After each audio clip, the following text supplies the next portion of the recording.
Most important questions के एक और लेक्चर में आप सभी का स्वागत है।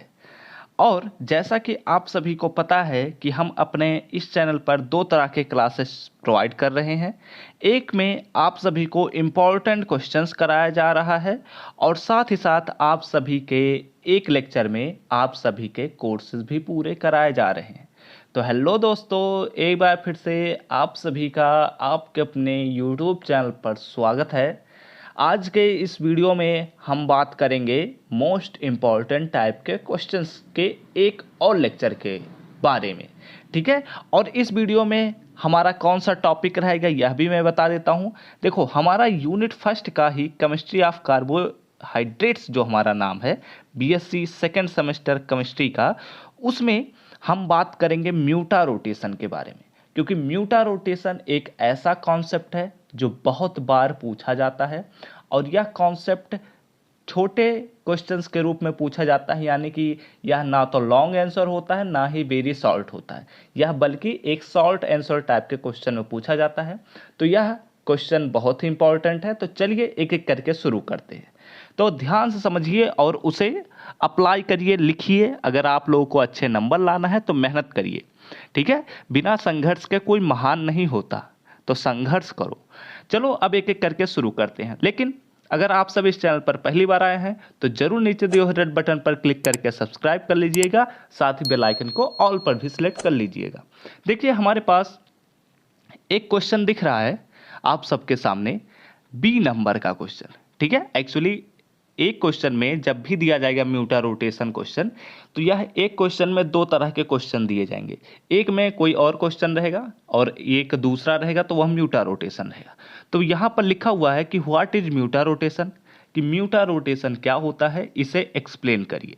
तो म्यूटा रोटेशन हम आप सबको जब बताए थे, यानी कि आप सबको हम कोर्सेज के लेक्चर में जब पढ़ा रहे थे, तो वहाँ पर मैंने आप सबको बताया था कि म्यूटा रोटेशन दो तरह के कंपाउंड्स के लिए पाया जाता है। एक्चुअली म्यूटा रोटेशन कई कार्बोहाइड्रेट्स के लिए पाया जाता है, लेकिन आप सबके सिलेबस में दो ही तरह के कंपाउंड्स के लिए म्यूटा रोटेशन दिया गया है। एक है हमारे पास ग्लूकोज, दूसरा है फ्रक्टोज।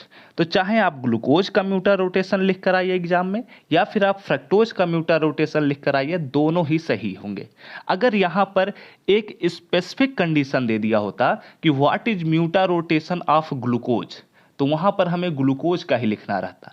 लेकिन यहाँ पर ऐसा कुछ नहीं बोला, यहाँ पर केवल लिखा हुआ है कि व्हाट इज म्यूटा रोटेशन। तो हमें म्यूटा रोटेशन को समझाना है, चाहे वह ग्लूकोज का हो या फिर फ्रक्टोज का हो। तो चलिए एक एक करके हम लोग शुरू भी करते हैं। देखिए, यहाँ पर आप सभी को नोट्स देखने को मिल रहे होंगे। एक्चुअली ऐसे टाइप के क्वेश्चंस को अगर हम बोर्ड पर पढ़ाएंगे तो वहाँ पर वीडियो बहुत बड़ा होने लग जाएगा। इसी वजह से मैं ऐसे टाइप के क्वेश्चन को अपने ग्रीन बोर्ड पर ना पढ़ाते हुए बल्कि मोबाइल के स्क्रीन पर ही समझा रहा हूँ, जिससे कॉन्सेप्ट को भी समझा दिया जाए, नोट्स भी साथ ही साथ आप सबको प्रोवाइड कर दिया जाए। और ये सभी क्लासेस के जो भी पीडीएफ रहेंगे वो आप सबको हमारे टेलीग्राम ग्रुप में मिल जाएंगे। तो अगर ज्वाइन करना है तो आप लोगों को लिंक डिस्क्रिप्शन में दे दिया जाएगा। चलिए अब एक एक करके हम शुरू करते हैं। देखो, यहाँ पर हम म्यूटा रोटेशन ऑफ ग्लूकोज के बारे में बात कर रहे हैं, ठीक है, कि ग्लूकोज का म्यूटा रोटेशन क्या होता है। तो म्यूटा रोटेशन हमारा कॉन्सेप्ट जो है, इसमें आप सभी को सबसे पहला लाइन देखने को यही मिल रहा होगा कि two crystalline forms of D glucose have been isolated. Actually क्या होता है, आप लोगों ने ग्लूकोज के बारे में हम आप सबको पढ़ाए भी हैं। देखो, यहाँ पर मैं जो यह इंपॉर्टेंट क्वेश्चंस करा रहा हूँ, इसमें दो वीडियोज ऑलरेडी आप सबको प्रोवाइड हो चुके हैं। एक वीडियो था कार्बोहाइड्रेट्स के बारे में, दूसरा वीडियो था ग्लूकोज के बारे में। तो ये दोनों लेक्चर अगर आप लोग देख लेते हैं तो यह भी लेक्चर आप सबके लिए आसान हो जाएगा समझना। और अगर बहुत ही डिटेल कॉन्सेप्ट आपको जानना है, अगर आपके पास समय है, अगर आपके एग्ज़ाम जून या जुलाई में होने वाले हैं, तो आप लोग हमारे कोर्स के वीडियो में पढ़िए कि म्यूटा रोटेशन क्या है। वहाँ पर बहुत ही डिटेल कॉन्सेप्ट मैंने समझाया है। लेकिन अगर आपके पास समय नहीं है, आपके एग्ज़ाम मई में ही है, तो आप लोग इन तरह के वीडियो से पढ़िए, आप सबके लिए फ़ायदा होगा। देखो, यहाँ पर आप सबको देखने को मिल रहा है, लिखा हुआ है कि डी ग्लूकोज जो हमारे पास होता है, ठीक है, डी ग्लूकोज, उसके दो क्रिस्टलाइन फॉर्म्स हमें मिलते हैं, ठीक है, हैव बीन आइसोलेटेड मतलब मिलते हैं। अब वो कौन कौन से क्रिस्टलाइन फॉर्म है इसके बारे में अब चलिए हम एक एक करके बात करते हैं। जो ग्लूकोज होता है वह नेचुरल रूप में दो तरह फॉर्म शो करता है। कितने फॉर्म शो करता है? दो तरह के। एक होता है अल्फा डी ग्लूकोज। क्या होता है? Alpha D glucose. Alpha D glucose का जो स्पेसिफिक रोटेशन होता है वो होता है +112 डिग्री। यानी कि यहां पर आप सबको पहला लाइन देखने को यह मिल रहा है कि alpha D glucose which has specific rotation +112 degree. यानी कि इसका क्या मतलब है पहले समझो, थोड़ा सा कॉन्सेप्ट भी पकड़ने की कोशिश करो। एग्जाम के लिए याद तो करना ही रहेगा लेकिन यहाँ पर कॉन्सेप्ट भी पकड़ो। देखो एक्चुअली क्या होता है, मान लीजिए ये हमारे पास एक कंटेनर है और इस कंटेनर में ये मान लीजिए हमारे पास अल्फा डी ग्लूकोज रखा हुआ है। अब ध्यान से सुनना और देखते हुए भी चलना, कॉन्सेप्ट को भी पकड़ना। देखो यहाँ पर मान लो ये हमारे पास एक प्लेन पोलराइज्ड लाइट आता है। प्लेन पोलराइज्ड लाइट का मतलब क्या? पीपीएल, ऐसे लिख सकते हैं। पीपीएल मतलब प्लेन पोलराइज्ड लाइट, ठीक है। तो जो प्लेन पोलराइज्ड लाइट होता है वह जब अल्फा डी ग्लूकोज से गुजरता है तो ये 112 डिग्री घूम जाता है। कितना घूमता है? 112 डिग्री घूम जाता है। इसीलिए हम कहते हैं कि यह जो अल्फा डी ग्लूकोज है इसका स्पेसिफिक रोटेशन जो होता है वह 112 डिग्री होता है। अब देखो यहाँ पर हमारे पास, मैं इसे इरेज नहीं करता हूँ, यहीं पर आगे भी चीज़ है समझो। देखो यहाँ पर लिखा हुआ कि बीटा डी ग्लूकोज देखने को मिल रहा है। एक होता है अल्फा डी ग्लूकोज, दूसरा होता है बीटा डी ग्लूकोज। तो जो बीटा डी ग्लूकोज होता है उसके पास स्पेसिफिक रोटेशन जो होता है वह केवल और केवल 19 डिग्री होता है, 19 डिग्री, ठीक है। उसका जो स्पेसिफिक रोटेशन होता है वह केवल 19 डिग्री होता है। तो अब यहाँ पर ध्यान से सुनना मेरी बात को। यहाँ पर क्या कहता है कि अगर मान लो ये हमारे पास अब अल्फा डी ग्लूकोज ना होकर बीटा डी ग्लूकोज है, ठीक है। तो यही जो प्लेन पोलराइज्ड लाइट है, यह प्लेन पोलराइज्ड लाइट अब केवल और केवल 19 ही डिग्री घूम रहा है, ठीक है। मतलब उसका जो घूमने की दिशा है, जैसा कि आप सभी को मैंने स्टीरियो केमिस्ट्री में यूनिट 6 जो हमारा फर्स्ट सेमेस्टर में था उसी में हम लोगों ने बात किया था कि ऑप्टिकल एक्टिव कंपाउंड क्या होते हैं। तो वहीं से यह कॉन्सेप्ट है एक्चुअली, जहां से हम लोगों ने फर्स्ट सेमेस्टर में छोड़ा है वहीं से ही हमारा केमिस्ट्री सेकेंड सेमेस्टर में शुरू भी हुआ है। ऐसा इस बार सिलेबस भी डिजाइन किया जा रहा है कि आप लोग जहां से फर्स्ट सेमेस्टर को छोड़ेंगे वहीं से सेकंड सेमेस्टर स्टार्ट होगा, सेकंड सेमेस्टर जहां से छोड़ेंगे वहीं से थर्ड सेमेस्टर स्टार्ट होगा। ऐसे करते हुए आपको 6 सेमेस्टर तक चलने रहेंगे, ठीक है। तो यहाँ पर आप लोगों ने दो कॉन्सेप्ट समझा कि जो हमारा अल्फा डी ग्लूकोज होता है उसका स्पेसिफिक रोटेशन 112 डिग्री होता है, लेकिन जो हमारा बीटा डी ग्लूकोज होता है उसका स्पेसिफिक रोटेशन केवल और केवल 19 डिग्री ही होता है। लेकिन अभी आप सबको मैंने बताया कि जो ग्लूकोज होता है वो एक्चुअली दो फॉर्म में एग्जिस्ट करता है, अल्फा डी ग्लूकोज और बीटा डी ग्लूकोज।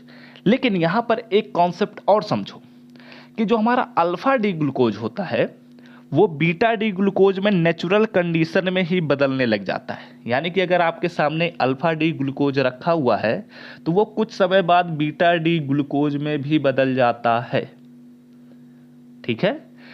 तो क्या होता है कि अगर मान लीजिए ये हमारे पास, अब मैं इसे इरेज करता हूं, इसके बाद पूरा मैं फिर से स्टार्ट करता हूं। देखो एक्चुअली क्या होता है कि ये जो कंटेनर हमारे पास रखा हुआ है इसमें ये अल्फा डी ग्लूकोज अगर हैं, ठीक है, तो ये जो अल्फा डी ग्लूकोज होते हैं वो थोड़े समय बाद इनकी मात्रा कम होने लग जाती है। जैसे मान लीजिए, मैं इसे फिर से बनाता हूँ थोड़ा बड़ा करते हुए। जैसे मान लीजिए ये हमारे पास है अल्फा डी ग्लूकोज का कंटेनर, ठीक है, ऐसे है अल्फा डी ग्लूकोज। तो अभी मैंने आप सबको बताया कि अल्फा डी ग्लूकोज स्वतः ही बीटा डी ग्लूकोज में बदलने लगते हैं। लेकिन उससे पहले एक और चीज़ मैं बता देता हूं जिससे आप लोगों को और आसान हो जाए। देखो यहाँ से ये जो प्लेन पोलराइज्ड लाइट गुजरा है वो ऐसे जब घूमा है, ठीक है, ये ऐसे घूमा हुआ है प्लेन पोलराइज्ड लाइट, जबकि ऐसे ऐसे था एकदम स्ट्रेट पोजीशन में, ठीक है। तो ये 112 डिग्री एंगल बना रहा था। लेकिन अब चूंकि यह अल्फा डी ग्लूकोज था तब ऐसा हुआ था, लेकिन अब यहाँ पर समझो कि यही जो अल्फा डी ग्लूकोज है वो थोड़े समय बाद बीटा डी ग्लूकोज में भी परिवर्तित होने लग जाता है। यानी कि ऐसा तो होगा नहीं कि एक ही बार में पूरा alpha D glucose beta D glucose में परिवर्तित हो जाए, बल्कि वो थोड़े थोड़े मात्रा में बदलेगा। तो जैसे कि मान लीजिए ये हमारे पास बदल चुका बीटा डी ग्लूकोज में, जितने येलो स्पॉट दिख रहे हैं वो सभी अल्फा डी ग्लूकोज है, और जितने रेड स्पॉट आप सबको दिख रहे हैं वो सभी बीटा डी ग्लूकोज हैं। ऐसा हम मानकर चल रहे हैं, ठीक है। तो क्या होता है कि जब ये alpha D glucose beta D glucose में परिवर्तित होता है, यानी कि बदलता है, यानी कि उसका जो कंपाउंड है वो ऐसे रूप में परिवर्तित हो रहा है, तो क्या होता है कि यह जो प्लेन पोलराइज्ड लाइट यहाँ से गुजरा हुआ है, ये जो प्लेन पोलराइज्ड लाइट इस कंपाउंड से गुजरा हुआ है, इसका स्पेसिफिक रोटेशन 112 डिग्री ना होकर के यह कम होने लग जाता है। क्यों कम होता है? क्योंकि जो हमारे पास बीटा डी ग्लूकोज है वो बीटा डी ग्लूकोज तो चाहता है केवल 19 ही डिग्री घूमे हमारा प्लेन पोलराइज्ड लाइट, लेकिन जो हमारा अल्फा डी ग्लूकोज है वो तो चाहता है 112 डिग्री घूमे। तो ऐसे क्या होता है कि उनका जो स्पेसिफिक रोटेशन होता है वो थोड़ा कम होने लग जाता है, यानी कि 112 डिग्री से कम होने लग जाता है। और यह तब तक कम होता है जब तक कि केवल और केवल 53 डिग्री का एंगल ना रहे। मतलब जब हमारा प्लेन पोलराइज्ड लाइट जो है ये वो केवल और केवल 53 डिग्री एंगल पर ही घूम रहा हो, यानी कि वह एक ऐसा पोजीशन बना ले कि केवल 53 डिग्री का ही एंगल बना रहा हो, तो इस सिचुएशन में वहाँ पर हमारा म्यूटा रोटेशन खत्म हो जाता है। यानी कि यहाँ पर यह कहने का मतलब है कि ये जो हमारा ये जो अल्फा डी ग्लूकोज है वो जब बीटा डी ग्लूकोज में बदलता रहता है तो इसका प्लेन पोलराइज्ड लाइट जो होता है उसका एंगल भी बदलता रहता है, ठीक है। तो अल्फा डी ग्लूकोज का जो एंगल है वो अगर 53 तक आता है तो यानी कि गिर रहा है, और जो बीटा डी ग्लूकोज है उसका अगर एंगल 19 डिग्री है और वह 53 तक आता है यानी कि बढ़ रहा है। तो इसी कॉन्सेप्ट को ही हम कहते हैं म्यूटा रोटेशन, कि जैसे जैसे अल्फा डी ग्लूकोज का मात्रा बीटा डी ग्लूकोज में बदल रहा है वैसे वैसे हमारा इस प्लेन पोलराइज्ड लाइट का स्पेसिफिक रोटेशन भी कम हो रहा है।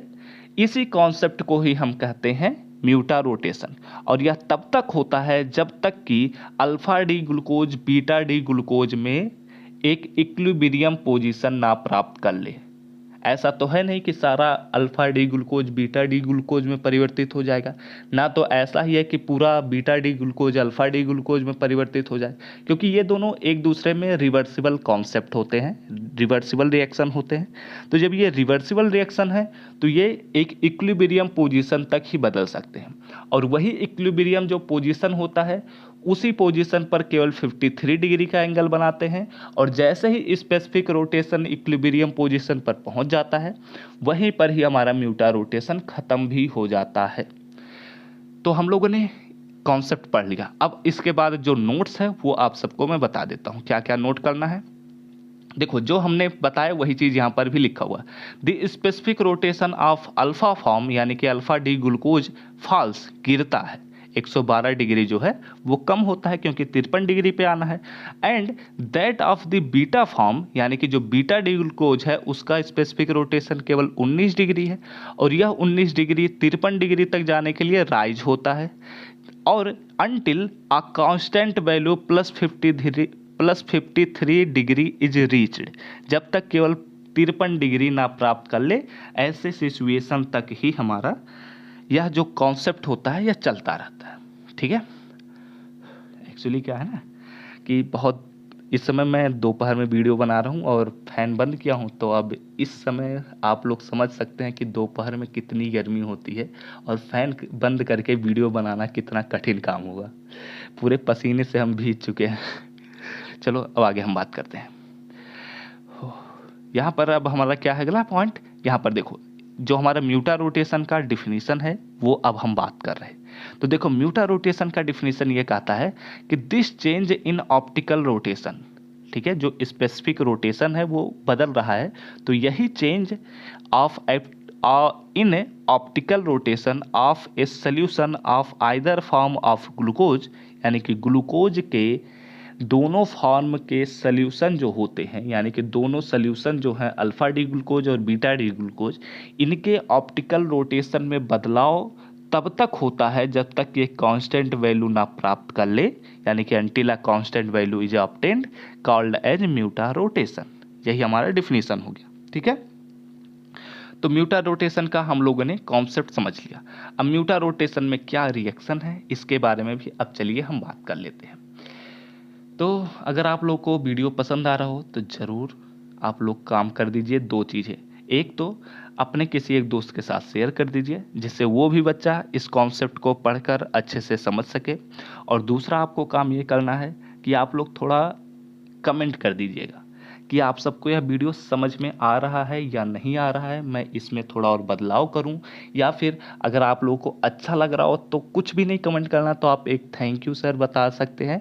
यही मेरे लिए काफ़ी है, क्योंकि इस समय वीडियो बनाना मेरे लिए भी बहुत कठिन काम है, क्योंकि पसीने से भीग जाने पर भी वीडियो बनाते रहना एक बहुत ही ज़्यादा कठिन काम है, क्योंकि पसीने पर भीगने के बाद लोगों को किसी भी काम को करने का मन नहीं करता, ठीक है। चलो, लेकिन फिर भी हम लोग पढ़ते हैं क्योंकि हमारा पढ़ना काम है, ठीक है। तो देखो यहाँ पर हमारे पास एक ग्लूकोज है, ये देखो, ये ओपन चेन स्ट्रक्चर है, किसका? ग्लूकोज का है। मैं आप सबको पहले भी बता चुका हूँ कि इसमें आप सभी को अगर नहीं जानते हैं तो मैं बता देता हूँ। यहाँ पर एक एल्डिहाइड ग्रुप होता है और इसमें 5 हाइड्रोक्सिल ग्रुप होते हैं। हाइड्रोक्सिल ग्रुप मतलब क्या? OH ग्रुप्स, और 6 कार्बन्स होते हैं जो एक स्ट्रेट चेन में उपस्थित होते हैं। आप सभी को देखने को भी मिल रहा है कि एक स्ट्रेट चेन में 6 कार्बन उपस्थित है। तो ये एक डी ग्लूकोज का ओपन चेन स्ट्रक्चर है, ठीक है। अब क्या होता है कि चूंकि अब देखो यहाँ पर, मैं इसे पूरा इरेज करता हूँ उसके बाद समझाता हूँ। देखो यहाँ पर ये हमारा जो हाइड्रोजन है वो इस कार्बन पर अटैक करता है, ठीक है। और जब यह इस कार्बन पर अटैक करता है तो यह जो डबल बॉन्ड होता है, एक्चुअली यह जो हाइड्रोजन है वो इसी डबल बॉन्ड पर ही अटैक करता है, और जब यह डबल बॉन्ड पर अटैक करता है तो यह डबल बॉन्ड टूट जाता है और यहाँ से एक OH ग्रुप जुड़ जाता है, और यह जो ऑक्सीजन होता है, यहाँ वाला ऑक्सीजन, ठीक है, ये ऑक्सीजन इस कार्बन से एक बॉन्ड बना लेता है। तो इस सिचुएशन में 2 तरह के केसेस उत्पन्न होते हैं। एक तो कि यह OH ग्रुप जो है वह राइट हैंड साइड में हो जाए, दूसरा यह OH ग्रुप जो है वह लेफ्ट हैंड साइड हो जाए। तो इस सिचुएशन में जब भी राइट हैंड साइड में होगा तो उसे हम कहेंगे अल्फा डी ग्लूकोज, और जब भी लेफ्ट हैंड साइड में होगा तो उसे हम कहेंगे बीटा डी ग्लूकोज। तो ग्लूकोज 2 फॉर्म में एग्जिस्ट करते हैं, एक होता है अल्फा डी ग्लूकोज, दूसरा होता है बीटा डी ग्लूकोज। और alpha D glucose and beta D glucose के स्ट्रक्चर के बारे में हम ऑलरेडी बहुत ज़्यादा बात कर चुके हैं, तो यहाँ पर हम इन्हें समझाने के चक्कर में नहीं पड़ेंगे। यहाँ पर आप लोगों को बस ध्यान देना है कि जब भी OH group right hand side होगा तो अल्फा डी ग्लूकोज, जब भी OH group left hand side होगा तो बीटा डी ग्लूकोज हो जाएगा।